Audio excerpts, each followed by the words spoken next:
Il y a un problème de fond avec la mondialisation sauvage. Il y a un problème de fond d'abord parce que le gouvernement a donné beaucoup d'argent à Bridgestone ces dernières années, près d'1,8 million d'euros au titre du CICE. Et on ne peut pas aujourd'hui donner de l'argent à nos grands groupes sans aucune contrepartie.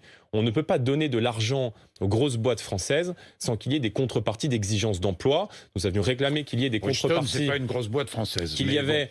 Non mais aux boîtes qui produisent en tout cas sur le territoire français, lorsqu'on est d'une entreprise, notamment une grande entreprise, puisque le CICE a essentiellement bénéficié aux grandes entreprises, eh bien il est normal qu'on exige des contreparties.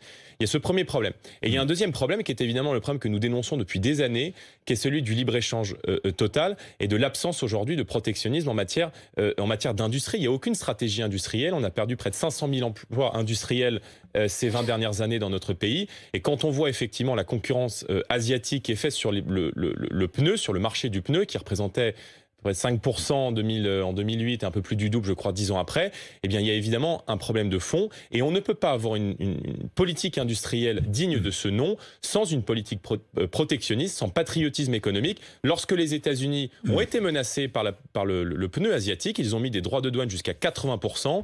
Ils ont déployé un bouclier fiscal de près de 700 mesures d'anti-dumping, ce que n'a pas fait l'Union européenne et ce qui aboutit aujourd'hui à des drames évidemment industriels. Donc il faut évidemment tout faire pour sauver les emplois. Il faut évidemment mettre les 200 millions d'euros qui sont sur la table et tout faire en tout cas pour éviter un nouveau chaos industriel dans la région.